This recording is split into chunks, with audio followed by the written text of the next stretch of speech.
Baka maging banal ako, di ba? Pagka pupunta sa church. O kaya sasiran mo ng Bible, natatakot. Pero sabi ng angel, nung ipinanganak, in-announce siya na ipapanganak si Jesus Christ. Sabi niya, do not be afraid, fear not. Bakit? I bring you good tidings. Di ba? So, ibig sabihin, mga kapatid, nung ipinanganak ba ho kayo, tuwan-tuwa magulang nyo, natakot.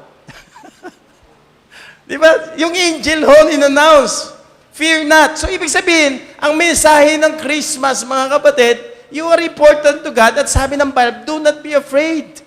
Sana naiintindihan natin na pag itong season na ito, dapat tayong matakot kasi ang announcement ng angel, nung ipinanganak si Jesus Christ, do not be afraid. Di ba? Alam nyo bakit to? Do not be afraid. In the first place, mga kapatid, bakit ho ba si Jesus Christ ipinanganak bilang isang sanggol? Why Jesus Christ came here as a baby? Di ba? Kasi unang-una sa lahat, nobody is scared of a baby. Sino natakot sa inyo sa baby? Maliban na lang si ano yan. Di ba? Pero wala hong natakot sa isang baby pagka ipinanganak. Actually, tuwan-tuwa ka ba? Kinakalikot-kalikot mo pa, no? Pag nakakakita ka ng bagong panganak, tuwan-tuwa ka. Ano, nagmumukha ka ang baby, nagsasalita ka na, kit, di ba? Tuwan-tuwa ka kapag may ipinanganak na baby. Di ba? Pangalawang dahilan, hindi lamang po wala hong sino mang taong natatakot pag mayroong ipinanganak na baby. Di ba? Pangalawa, para ho ang Diyos makarelate ho sa tao, lahat pwedeng gawin ng Diyos na paraan para makarating siya sa lupa, pero pinili niya na pumunta dito sa lupa bilang isang tao, bilang ipinanganak na sanggol. Bakit po? Kung ang pupuntahan at ang ililigtas ng tao o ng Diyos ay mga baka, di ba? Ang ipadadala ng Diyos ay mga baka. Because God could relate to a cow kung siya'y magiging cow. Kung aso naman, ang Diyos ay darating bilang aso para makorelate siya sa aso.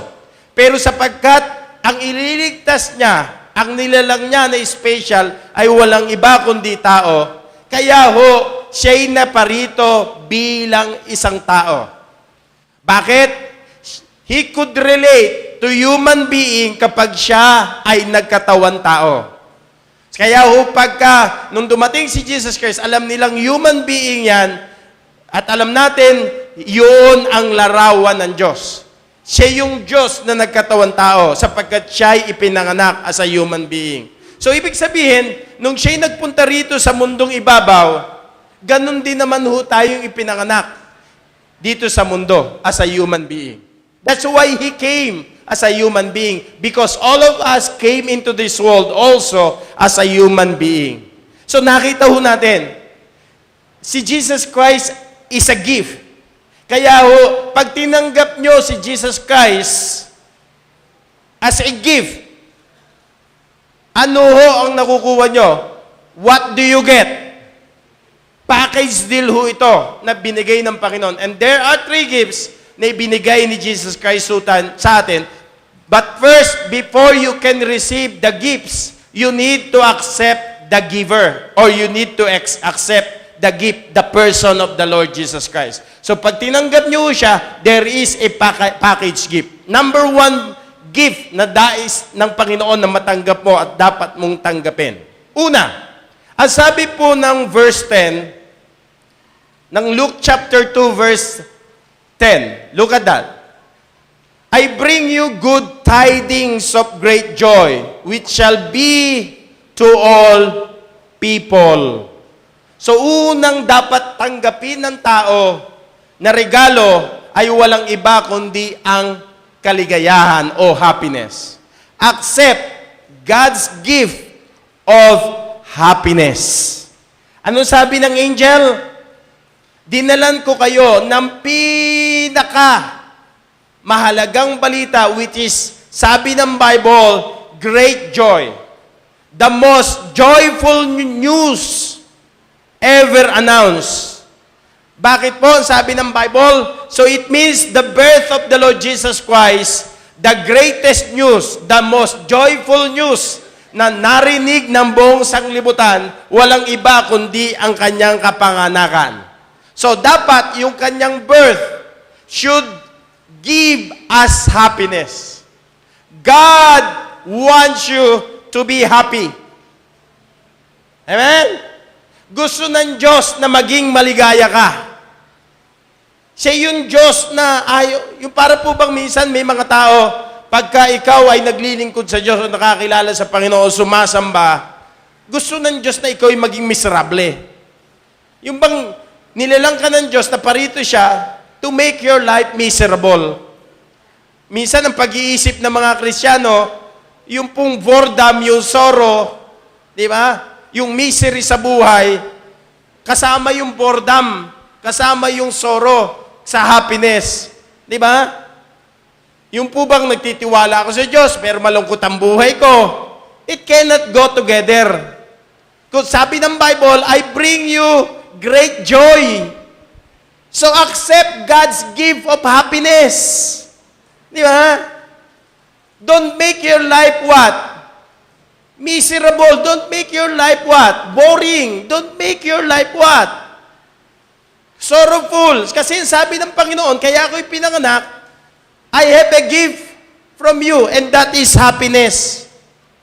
Could you imagine kayong mga magulang, lumapit sa inyo ang anak ninyo, at sabi ng anak ninyo, Dad, Ma'am, gusto ko maging katulad ninyo.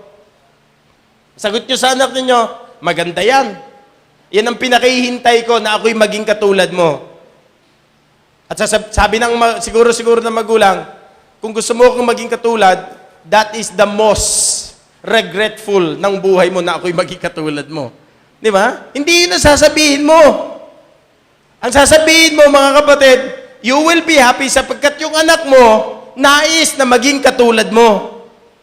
Di ba? Wala namang iba magiging dapat na kopyahin niya kundi tayo mga magulang. Oh, siguro sabi na ako, sige anak, sapagkat gusto kita maging masaya, simula sa araw na ito, wala kang gagawin kundi mag-aral ng math. Pambira, hindi ka magiging masaya ron. O kaya naman, anak, sapagkat gusto mo maging katulad ako, wala kang gagawin kundi kumain ng gulay araw-araw. Di ba? Hindi ho ganun ang Panginoon. Minsan ganun ang isip natin patungkol po sa Diyos. Kapag ikaw ay talagang tumanggap kay Jesus Christ and you want to be like Him, ang sabi ni Jesus Christ, I want you to be happy. Di ba? Hindi ako naparito to make your life miserable. I do not come here to make your life boring. Kasi minsan, pag tayo Kristiyano, gusto natin, boring ang Kristiyano, miserable buhay natin, di ba? Hindi ho ganoon ang buhay ng isang Kristiyano. Kundi in-announce ang angel nung siya ipinanganak, I bring you good or great joy. Ang pinakamagandang balita na narinig ng buong sanglibutan ay walang iba, kundi yung kapanganakan ni Jesus Christ na nagbibigay at nagdadala ng dakilang kagalakan. And that is the first gift ng Diyos na gusto niya sa bawat isa po sa atin. God wants you to be happy. Is your life happy today? Why your life is so happy? It's because of happenings? It's because of the gift? Not because of the gift, but it is because of the Lord Jesus Christ. Naalala mo na sabi ni Jesus, alam mo na si Jesus Christ pinanganak, siyang susi ng tunay na kaligayahan ng tao. So kung gusto mo maging masaya, kinakailangan mong makilala at tanggapin si Jesus Christ bilang Panginoon at tagapagligtas. Without Jesus Christ, ang tao ho kailanman ay hindi magiging maligaya. Without a relationship to Jesus Christ, impossible for you to be happy. Di ba? So, importante po yun. First, yung package na gift, those within the gift, ang sabi ng Bible, is the gift of happiness. So, church, sometimes may mga tao, hindi ako masaya ngayon. Probably, hindi ka masaya sapagkat for many reasons. Di ba? Ngayon, ibinigay na ho yung bonus. Siguro, masaya ka na. Yung kalahati ng bonus. Yung iba, walang bonus. Naghihintay ka ng bonus. Wala naman tayong trabaho. Pagka-bonus ka pa. Pakasaya mo naman. Pag wala kang trabaho, gusto mo pa may bonus. O, yung iba sa inyo, tinanggap na siguro yung 13th-month pay.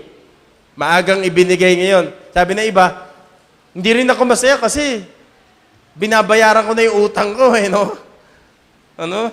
O, na-receive mo na yung gift. Ano sabi na, gagamitin ko sa pangangailangan para sa pag-aaral ng anak ko. Wala nga ako narinig. Magbibigay muna ako sa Panginoon. Uunahin ko muna yung Panginoon. So, number 1 na gusto ng Diyos, sabi ng anghel, I bring you great joy. So, church, kung naiintindihan mo yung kanyang kapanganakan, anuman ang kondisyon, anuman ang kalagayan mo ngayon, you have all the reason kung naiintindihan mo yung kapanganakan ni Jesus Christ. Sometimes, yung pagse-celebrate ng Christmas ng mga tao, ano lang, tradisyon na lang. Kasi sa pagkain, kasi sa mga parties, kasi sa mga regalo, pero hindi iyon ang pinaka-essence o mensahe ng Christmas. The very essence ng message ng Christmas ay yung taong ipinanganak na tagapagligtas, na nagbibigay ng kasiyahan at kaligayahan sa tao. Di ba? Kahit anong masarap na pagkain o regalo, temporary happiness lang yan. Ang ibinibigay na happiness ni Jesus Christ ay nanggagaling sa Kanya. And how can you get that? By receiving or accepting first the person into your heart. Kailangan muna magkaroon ka ng relasyon sa Kanya. Parang ganito, how could you have a happy life sa mga kaibigan mo, mahal mo sa buhay, if you don't have relationship? Di ba pagka wala kayong relasyon, di mo siya kaibigan, ang hirap namang masaya ka agad kayo. Kailangan ma-build mo na yung relationship. Same token with the Lord Jesus Christ. People wants to be happy without relationship. They have religion, but they don't have relationship. We know Jesus Christ na ipinanganak, that He is God, He is our Savior, pero personal experience natin sa relationship, hindi natin siya kilala. Kilala lang natin si Jesus Christ na ipinanganak na tagapagligtas by religion, by tradition, but not personal experience. Kailangan muna magkaroon ka muna ng personal relationship sa Kanya, at pag nagkaroon ka ng personal relationship sa Kanya, doon mo lang mararanasan ang isang buhay na maligaya. Imagine that, ano ho? Ang sabi ng angel, I brought great joy. So, titignan natin mga kapatid, dapat lahat ng Kristiyano na naiintindihan ang kanyang kapanganakan, dapat meron kang dakilang kagalakan. Meron kang joyous life. Hindi yung sapagkat may regalo, hindi sapagkat maganda nangyayari sa buhay mo lahat, kundi meron kang personal relationship sa Kanya. Nauunawaan mo ang tunay na kahulugan ng Kanyang kapanganakan. At ang ibinibigay niyang regalo sa iyo within the gift or within a gift is no other than but happiness. So where do you find true happiness? Inside the gift of a person. That is the Lord Jesus Christ. How can you do that? Na magiging masaya ka sa Panginoon. Some Christians are trying to be happy by some parties, by some, di ba? Di ba? Friday nights o Saturday nights, para maging masaya ka lang. Pero nais kong sabihin sa inyo, that is just a temporary happiness na ibinibigay ng mundo. Ang tunay na kaligayahan na ibinibigay ng Panginoon is an everlasting joy. Pag sinabi nating great joy, it's not coming from the outside. It comes from within. Happiness comes from the outside happenings. Yung joy comes from the inside. Kaya ho, kapag ang tao malungkot talaga sa loob, it will appear to your face and it will appear to what you are doing. Kaya ibig sabihin, mga kapatid, yung si Jesus Christ, nung hindi pinanganak, gusto niyang maging maligaya ka. Ayaw ng Diyos na malungkot ka, ayaw ng Diyos na ikaw ay miserable, ayaw ng Diyos na boring ang buhay mo. That is the first gift that the angel announced to all of us. I brought you great joy. So, ibig sabihin, kung ikaw ay tunay na ipinanganak at kilala mo yung ipinanganak na tagapagligtas, you have all the reason to be happy. So, first and foremost, God wants to make the most of your life. Huwag mong sayangin yan. Huwag mong abusuhin yan. Make your life count. Accept the gift of happiness. Gusto ng Diyos na habang nabubuhay ka sa mundong ibabaw, maging maligaya ka. Minsan, ang buhay natin dito sa lupa, parang ang hirap mabuhay. Miserable ang buhay. Ang pangit ng buhay. Sapagkat ang pananaw natin sa buhay ay tinitingnan natin ayon doon sa nangyayari sa buhay mo. Hindi yung sa ginagawa ng Diyos sa buhay mo. Malulungkot ka talaga. Diba? Parang ang hirap mabuhay dito sa lupa. Kaya minsan, maraming mga tao, sapagkat malungkot ang buhay, saan nagpupunta? Sa mga beer houses, sa mga babae, sa mga sugar. Kasi, they were trying to be happy from the outside. Kasi akala nila, yun ang sagot sa kasiyahan nila at kaligayahan sa buhay. Di ba? After na sila malublob, di ba? O masubasob doon sa inaakala nilang magbibigay ng kaligayahan sa mga barkada nila, sa mga bisyo. What happened?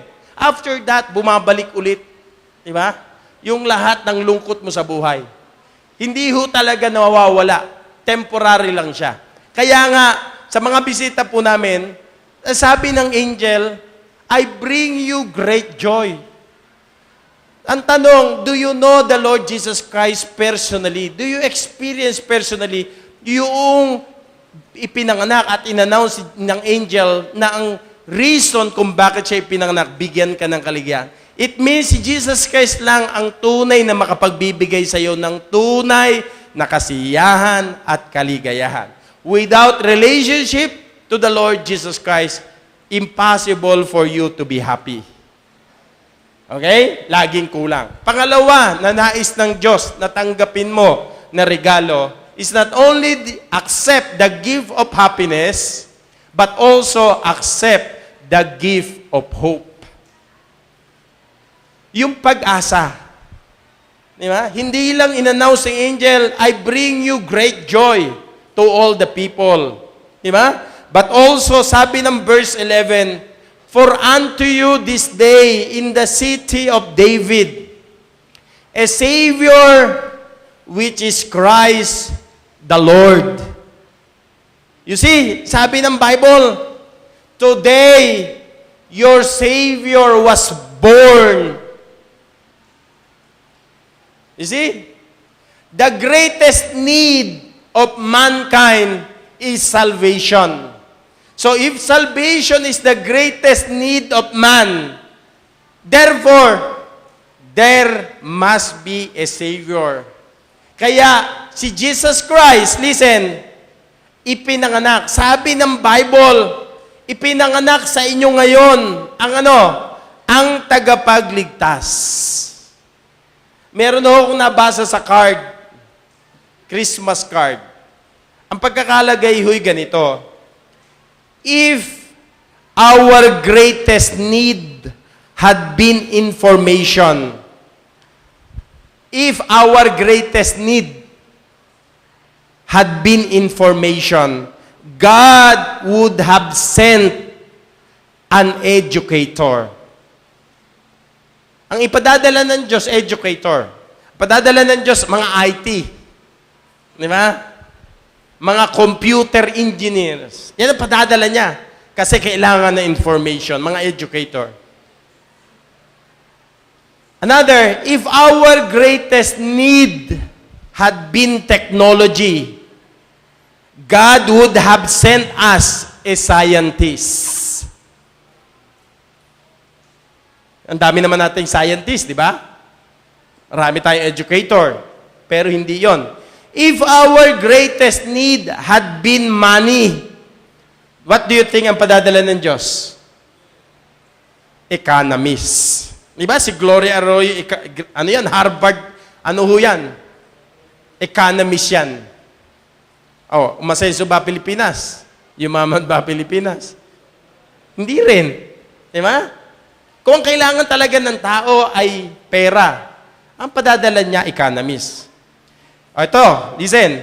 If our greatest need had been pleasure, ano padadala ng Diyos? Mga fashionista, mga entertainer, mga rakista, mga songer. Di ba? Kung entertainment ang kailangan ng tao, di ba? Kung pleasure lang talaga, yung mga kasiyahan lang at mga bisyo sa buhay. But listen, but our greatest need was salvation. Forgiveness. Heaven ang kailangan ho natin. Ano pinadala ng Diyos?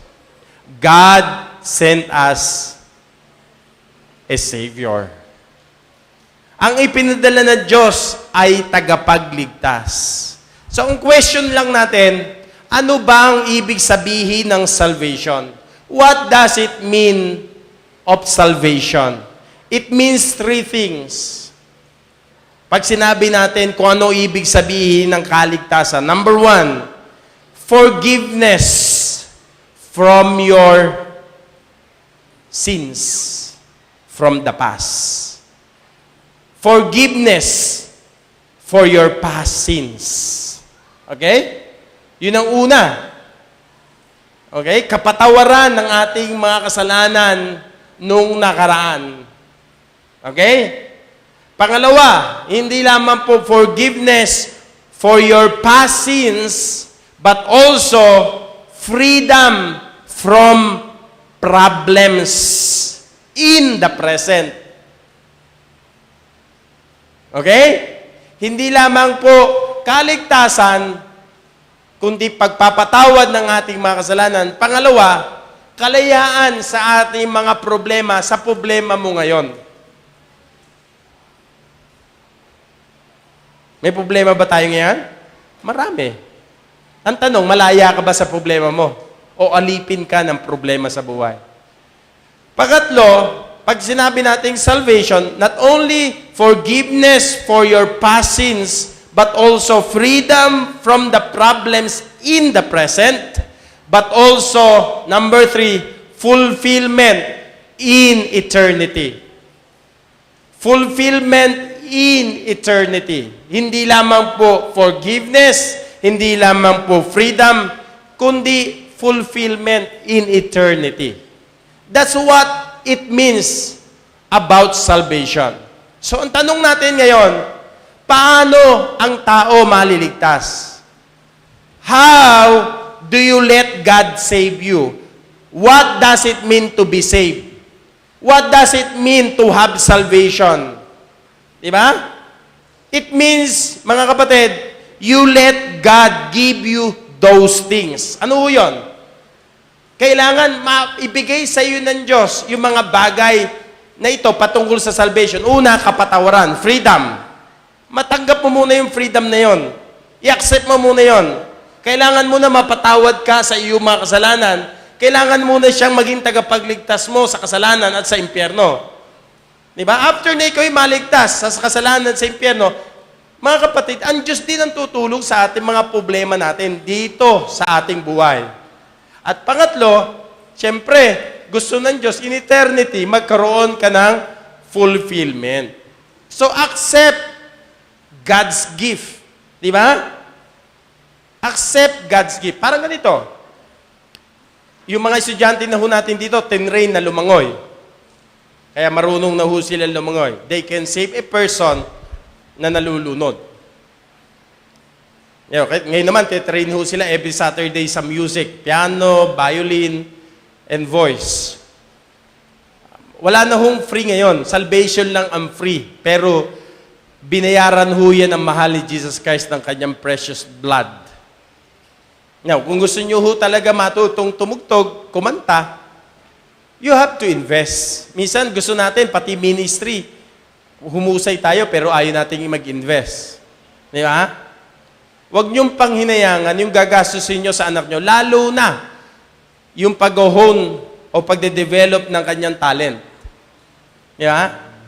Kaya kapag ka ang buhay mo, nakapokus lang sa mga pangangailangan, problema mo, hindi ma-develop ang anak mo. Kaya nga, we're trying to do that.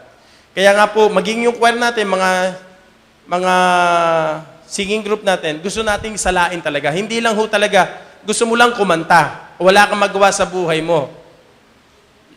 Gusto kong dumaan ho lahat sila sa training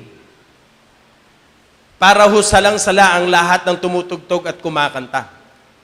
So, ibig sabihin, mag-undergo lahat ng training. Hindi mo pwede. Paano ka mag-undergo training? Every Saturday, you have to pay. Di ba? Kasi, para sa Panginoon parang ganito, si Ma'am Zenny, every time na makikita ko, Ma'am, lagi kayo nakapustura. Kasi sabi, alam, lagi niya sagot sa akin, kasi anak ako ng Diyos. Di ba? Hindi ka nagbibihis at nagpapaayos ng sarili mo kasi gusto mo lang pumorma. Gusto mo lang magpa-cute. Kaya ako nag-aayos sa sarili ko, gusto kong maging maganda sa harapan ng Panginoon. Maging maayos ba sa sarili? Ganun lang. So, habang ang ministry natin, dapat nade-develop. Dapat humuhusay lahat. Kasi, ginagawa natin yon para sa Panginoon. So, yung pag-i-invest natin yon sa future. Diba? Yung pag-naginip ko na magkaroon ng orchestra sa likod natin, through that, matutupad ho yun. Kahit ito, ipanalangin, hindi tayo mag-i-invest, hindi tayo magte-train, hindi tayo gagastos ng malaki para lang gumanda ministry. It cannot happen. Kahit anong panalangin ho natin. Kasi tayo ho ang kasagutan sa ating mga panalangin. So, we do that. Kaya nga ho, every year may training na tinataas ho yung level ng mga estudyante natin. Parang ganito, pagka marunong kang lumangoy, pwede mong tulungan ng isang tao. Pagka ikaw ay lifeguard, una, hindi si Daryl ang kailangan mo. Hindi makapagliligtas siya kasi ang alam niyan stroke. Heat stroke. Hindi. Ang kailangan talaga natin, trained, licensed lifeguard. Kaya sa bawat swimming pool, may lifeguard. Di ba? Ngayon, ganito. Bakit yung sinasabi yan? Kapag may nalulunod na tao, ang lifeguard, hindi ho kaagad yan nagliligtas. Pag nalulunod ang tao, lahat ng paraan gagawin yan para mailigtas niya sarili niya. Tama ako, hindi? Lahat ng pwede niyang hawakan, hahawakan niya yan. Kaya ang isang matalinong lifeguard, hindi ho yan basta-basta nagliligtas. Hinahayaan ka munang himatayin. Hinahayaan ka munang malunod. Hinahayaan ka munang wala ka ng lakas. Kasi kapag ka iniligtas mo yung taong may lakas pa, hihilahin ka nun pababa. Parehas kayong mamamatay. Kaya yung iba, para lang ma-save talaga yung at kinakapitan siya, kinapitan ka, wala kang gagawin kundi sapakin mo nang makatulog. Hindi practical yun. Kailangan mo siyang mapatulog kasi habang buhay at may lakas yan, walang gagawin yan kundi lumaban sa'yo. Kasi yun ang tendency Pag ang tao nalulunod at namamatay, gagawa ng paraan. Lahat na makakapitan niyang gagawan. So, pagka yan ay wala ng lakas, kapag yan ay hinimatay na, kapag yan ay punong-puno ng tubigan dyan, diba? Ang gagawin mo lang, ilalagay mo lang sa baraso mo at lalangoy na kayo doon sa shore. Ganito rin ang ginagawa ng Panginoon sa atin. Hanggat ang tao iniisip niyang maililigtas niya ang sarili niyang kaparaanan. Hanggat lahat na magagawa niya, gagawin niya. Kaya kong iligtas ang sarili ko, mabuting tao ko, reliyoso ko, sunurin ako, hindi ako gumagawa ng mortal sin at venial sin, and so on and so forth. Hindi ka kailanman pwedeng iligtas ng Diyos. Ang pwede lang iligtas ng Diyos ay yung mga taong kinikilala ng siya'y makasalanan at walang magagawa, ang kailangan niya ay tagapagligtas. Kaya si Jesus Christ na parito, sabi ng Bible, ipinanganak siya, si Kristo na siyang ating Panginoon, na parito at ipinanganak bilang ating tagapagligtas. Ibig po sabihin, mga kapatid, ako at kayo ay nangangailangan ng kaligtasan at walang ibang tagapagligtas kundi ang Panginoong Hesukristo. So as long na ngayong hapon, ngayong umagang ito, pinipilit nyong iligtas ang sarili nyo, hindi ka pwedeng iligtas ng Panginoon. Hanggat iniisip mo sa sarili mo, sa pamamagitan ng mga ginagawa ko, maliligtas ako, kaya kong solusyonan ng lahat ng problema, marami pa akong plano, hindi ko kailangan ng Diyos, iyaan yung mga tao na hindi kailanman maililigtas ng Panginoon. Di ba? Try to look sa maraming frustrations, stress natin sa buhay. Yung mga anger natin sa buhay. Saan ho nang gagaling ho yan? Yung mga worries, yung mga fears, yung mga guilt natin, yung mga depression, discouragement, di ba? Yung mga frustrations natin sa buhay. Saan ang gagaling ho yan? Ang gagaling po yan, kundi ikaw mismo, tinatrabaho mo yung trabaho ng Diyos. You're trying to do God's work o God's job. Sabi ng Panginoon, relax lang. Stop trying to save yourself. Stop trying to work your way to heaven. I came here to save you. Just accept the hope of salvation. The hope that will be given by our Savior. Sabi ng Panginoon, unto you this day is born a Savior, which is Christ the Lord. So, ang pag-asa natin para tayo pumunta ng langit, walang iba kundi si Jesus Christ. Hindi religion, hindi good works, hindi morality, hindi education, kundi si Jesus Christ in the person of the Lord Jesus Christ. Kaya nga, ang ipinapangaral sa atin ay walang iba kundi ang tagapagligtas na si Jesus Christ. Di ba? So, pag naligtas ka, He did not come here to make your life miserable. God wants you to be happy. Hindi lamang po accept God's gift of happiness, but also accept the gift of hope. Number 3, not only that, but also accept God's gift of harmony. Yung mga taga-harmony. Accept God's gift of harmony. Ang sabi ng chapter 2, verse 14. Look at that.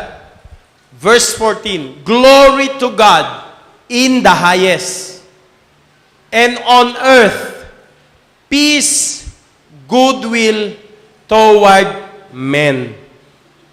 Sabi ng Panginoon, I came here, accept the gift of harmony. Sabi niya, let there be peace among the people. I hope this morning, you will accept the gift of harmony, the gift of peace, the gift of goodwill toward men. Ano ibig natin sabihin yan? God wants you to have good relationship, not only to Him, but also with other people.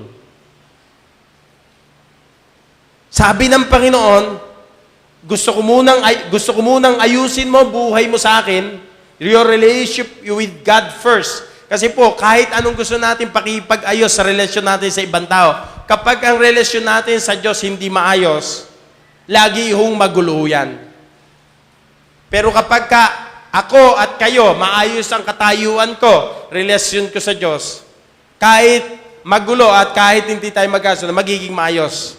Pero yung gusto mong ayusin yung problema mo sa kaibigan mo, sa churchmate mo, sa mga mahal mo sa buhay, na ikaw mismo hindi maayos ang relasyon mo sa Diyos, hindi ho maayos yan, lalo lang hong gugulo. So God wants you to accept the gift of harmony. God wants you to have good relationship with your wife, with your husband, with your family, with your children, with your friends, with your neighbor. Di ba? Gusto ng Diyos na magkaroon ka ng katahimikan sa buhay. Kaya nga po, listen, this season, Christmas is a time of reconciliation. Ito ho yung panahon na dapat magbati kayo. Ito ho yung panahon na dapat magpatawaran at mag-ayos ho kayo. Lagi natin sinasabi, kung ang relasyon mo sa asawa mo, pamilya mo, o sa kanino man tao ay hindi maayos, hindi ka kailanman magiging maayos din sa Diyos. So, it's a time for reconciliation. Ito ho yung panahon na kinakailangan yung mga bakod ibagsak at maglagay ng bridges para makatulay ang bawat isa. Ito yung panahon dapat i-restore yung relationship. Ito ho yung panahon na dapat yung mga broken relationship, yung mga damaged relationship, ito ho yung panahon na dapat magsabi tayo, forgive me, I'm sorry. Will you forgive me? Di ba? Sa mga asawa natin, sa ating pamilya, sa ating mga anak na nasaktan ho natin, this is a time for forgiveness. This is a time for harmony. This is a time for peace. This is a time for goodwill. Di ba? Mahirap minsan, meron kang mga unresolved feelings, issues sa mga tao. Kaya minsan hindi ma-build yung relationship within the family, within the relationship. Kasi po mga kapatid, mayroong barrier. Lagi kang naglalagay ng wall. So gusto ng Panginoon, ayusin mo muna yung relasyon mo sa Diyos, magkaroon ka ng kapayapaan sa Diyos, at ikaw ay magkakaroon ng kapayapaan sa buhay ng ibang tao. So once na ikaw ay nagkaroon ng kapayapaan sa Diyos, you will have the peace of God to other people. Minsan yung mga tao, hindi natin makasundo. Hindi tayo payapa sa mga mahal natin sa buhay. Alam niyo bakit po? Sapagkat it's only shows na hindi maayos ang ating relationship sa Panginoon. So, gusto ng Panginoon na makipagbati ka, makipag-ayos ka sa mga tao, mamahal sa buhay, na hindi mo nakasundo, nakaaway mo, nakipagtalo ka. Mahirap naman pong lilipas ulit ang Christmas and Christmas na yung damdamin mo, yung sama mo ng loob, yung bitterness mo, yung galit mo hanggang ngayon naroon pa rin. Baka nga ho, mamatay na yan, hanggang ngayon di mo pa napatawad. Baka nga ho, nakalibing na, masama pa rin ang loob mo. Alam mo, masama pa rin ang loob ko. Buriin mo, patay na, masama pa rin ang loob mo.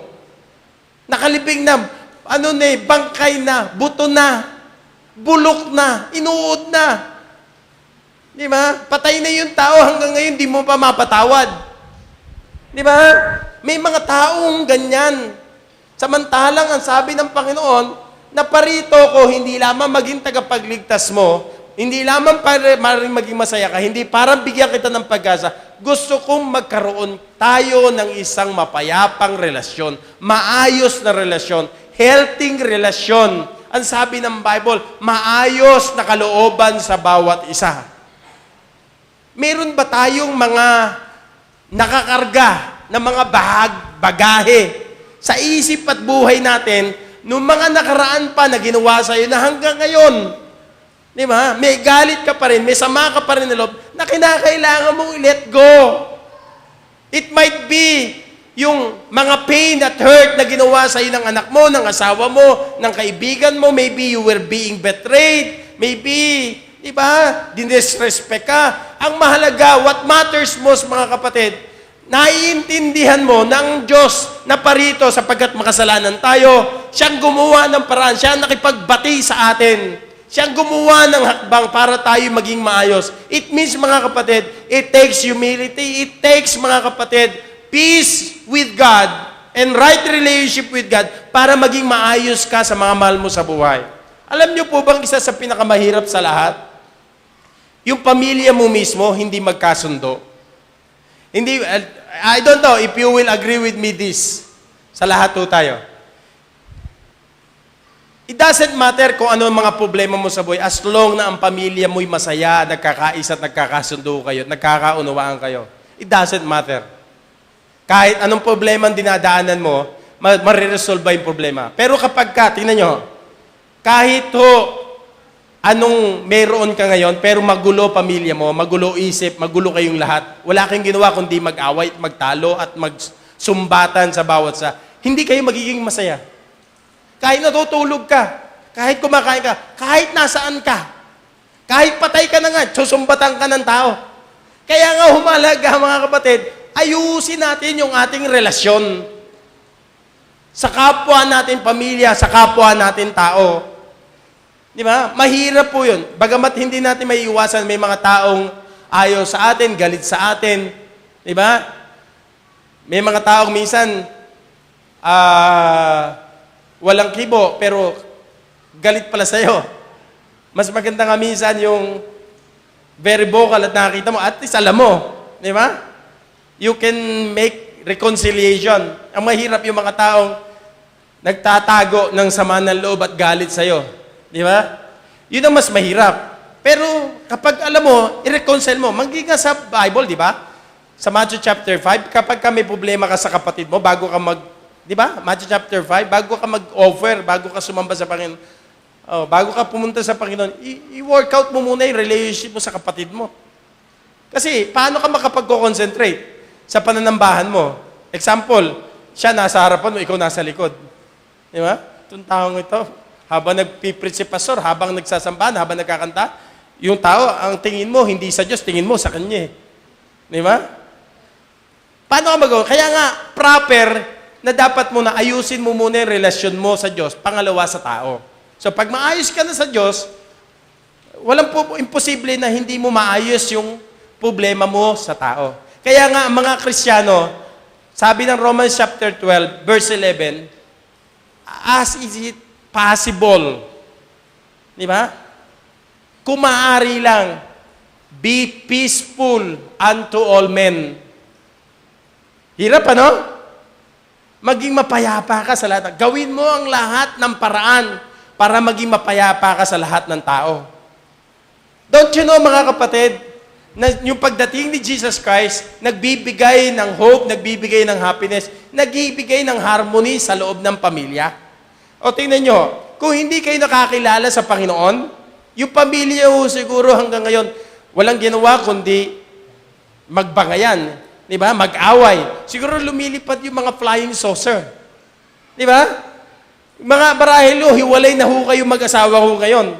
Broken home na ho kayo ngayon. Pero thank God, nung makilala nyo ang Panginoon, bagamat hindi tayo perfect, naaayos natin ang bawat gusot. Ang bawat problema. Kasi God wants you to be reconciled sa lahat ho ng tao. Mayroon ka bang asawa, kapatid, kaibigan, ka-churchmate, na kinasasamaan mo ng loob? Meron ka bang kagalit? Di ba? Ang Pilipino, okay ka lang? Okay lang ho, pero masama loob. Yun ang ugali ng di ba? Huwag natin papayagan na matatapos muli ang taon, matatapos na naman ang season na ito, na yung problema mo ng 2012, yun pa rin ang problema mo ng 2013. Yun pa rin ang papasok. Alam nyo ho ba, kumbaga sa yung bagahe mo na dala-dala ng 2012, huwag mong ipasok yan ng 2013. Kumbaga sa mundo, malas ho yan. Kasi dala-dala mo yung baho ng 2012. So, it's about right relationship with God and right relationship with people. Hindi po pwede, listen, hindi po pwedeng sinasabi natin, tama ang relasyon ka sa Diyos, hindi tama ang relasyon mo sa mahal mo sa buhay. Di ba? At hindi naman po pwedeng maging maayos kayo sa tao, pero hindi kayo maayos sa Diyos. Di ba? Kailangan muna sa Diyos para maging maayos sa tao. Minsan, tao lang, kaya minsan, hindi ho nagsasucceed. So, gusto ng Diyos na makipag-reconcile tayo. Ang Diyos, nakipag-reconcile sa atin, nakipagkasundo, nakipag-ayos sa atin. Dapat tayong tao, are you with me? Pag mayroong mga hindi tayo kasunduan, madali tayo makipagkasundo. Pastor, hindi mo alam kung ano ginawa sa akin yan. Yung mga word na yan, di ba? Narinig niyo? Pastor, hindi mo lang alam. Yun nga ho ang human. Di ba? Nauubos ang pasensya, nauubos ang pag-ibig. Kaya kailangan natin ng pag-ibig ng Panginoon. Kaya kahit anong ginawa sa'yo, kaya mo siyang ibigin sa kabila ng ginawa sa'yo. Bakit? Yung pag-ibig ng Diyos, it never runs out. Human love, it runs out. Di ba? Nawawalan siya ng supply. Kaya nga, ang prayer dapat natin, Lord, minahal mo ko bilang isang makasalanan. Minahal mo ko sapagkat walang kaibig-ibig. Pinatawad mo ko. Ginawa mo kong anak ng Diyos.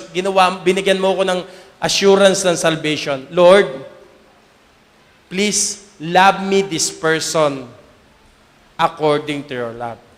Pwede po ba ibigin ko tong taong ito katulad ng pag-ibig mo sa akin. Di ba? Yun dapat ang maging prayer natin. At kaya pagka pinag-pray mo yan, naibig mo yan, ginawa mo yan, mga kapatid, you will be able to pray for that person. Please love this person through me. Mahalin mo siya. Kaya ang sabi ng 2 Corinthians chapter 9 verse 15, look at that. I hope magkaroon ng reconciliation, no?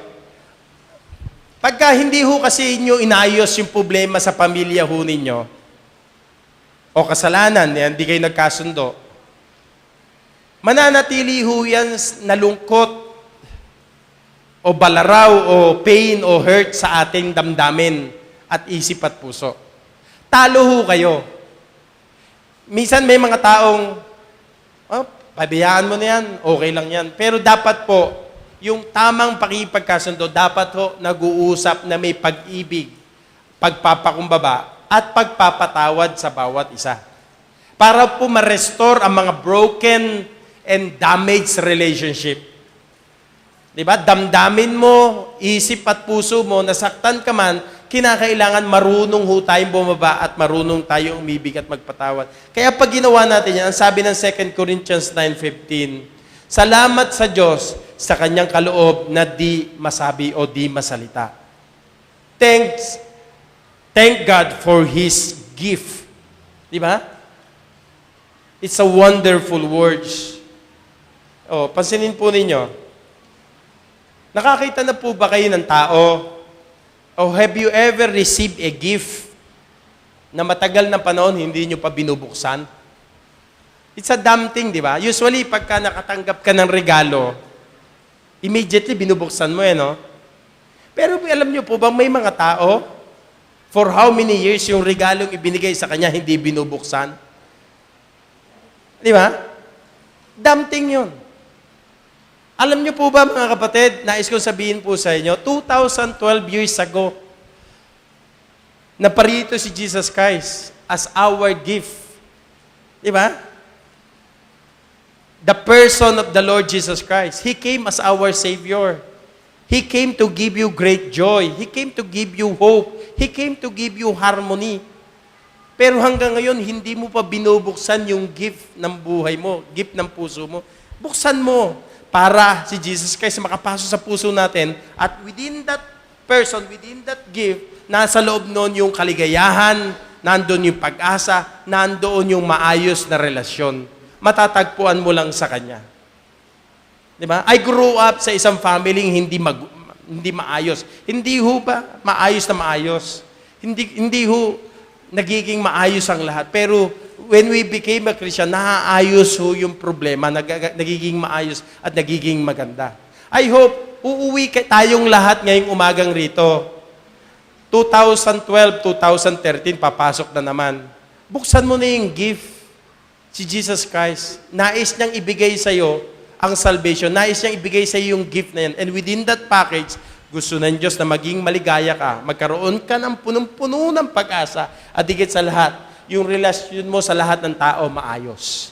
Hindi may iwasan na may mga taong masama, may masamang iniisip sa iyo o galit sa iyo. Ang mahalaga, ikaw, payapa ka sa lahat ng tao. Ngayong umaga, sa mga bisita po namin, will you accept the gift? Will you? And that is the person, the Lord Jesus Christ. Sa mga Kristiyano, kung talagang tinanggap mo na si Jesus Christ yung regalo ng kaligtasan, nakapaloob doon yung kaligayahan, yung pag-asa, at higit sa lahat, yung harmony, yung kapayapaan sa buhay. So, ibig sabihin, sa mundong ibabaw na ito, si Jesus Christ ang nagro-rule, siya ang nangunguna sa atin, siya ang may lumikha sa atin. Wala ho dapat tayong katakutan pag-alala sa buhay. Alam niyo po bang may mga tao, hindi makatulog pag hating gabi? Alam niyo po bang may mga tao, hindi mo maiwan mag-isa sa bahay? Natatakot, baka mayroong pumasok na tao at nakawan siya at patayin siya. Sa lahat na nababalita mo, di ba? Ariwini, mayroon ka bang buhay na ganyan na hindi ka na makatulog, paralyzed ka? Hindi ho. Tatandaan niyo ho, makinig po kayo. Kung ang buhay mo'y nabubuhay sa takot, napaparalyze ka, hindi maging normal ang tulog mo at buhay mo, something is wrong. I'll tell you, hindi lang ho sakit yan, physically. Yan ho ay hindi tamang relasyon sa Diyos. Bakit po? Wala kang dapat katakutan sa buhay. Sabi ng Bible huwag kang matakot sa buhay, huwag kang matakot sa patay. Wala na magagawa sa'yo. Matakot ka sa buhay. Kasi yun ang pumapatay. Kaya nga maging maingat ka. Kaya nga pagka nakatanggap ka ng bonds, unang isipin mo, Panginoon, para i-keep ng Panginoon, i-save ng Panginoon. Are you with me? Nakakatulog pa ho ba kayo na mahimbing? Wala ho ba kayo natatakutan sa buhay? Wala ba nagpaparalyze sa inyo na, huwag mo ko iiwanan kasi natatakot ako, di ako makatulog, baka may biglang pumasok sa akin dito. Ibig sabihin, itama natin yung relasyon natin sa Diyos. Lumago ho tayo. Isuko na ho natin yung sarili natin, isuko natin yung buhay, nabubuhay tayo sa pag-alala, takot. Tandaan nyo to, kung Kristiyano ho kayo, una, walang Kristiyano nagpapakamatay. Naintindihan yun? Pangalawa, walang Kristiyanong dapat nasisira ulo. Okay? Wala dapat Kristiyano na nabubuhay sa gamot para lang makatulog. At pampakalma. Itama mo relasyon mo sa Diyos, magiging maganda buhay mo. Mamamatay ka kagad. Minsan, kinakabahan ka na walang dahilan, sakit ka. Mga kapatid, it's about time. I-surrender ang buhay, i-surrender ang lahat sa Diyos, magiging mapayapa at magiging maganda buhay mo. Amen? Tumayo tayong lahat, tayo manalangin.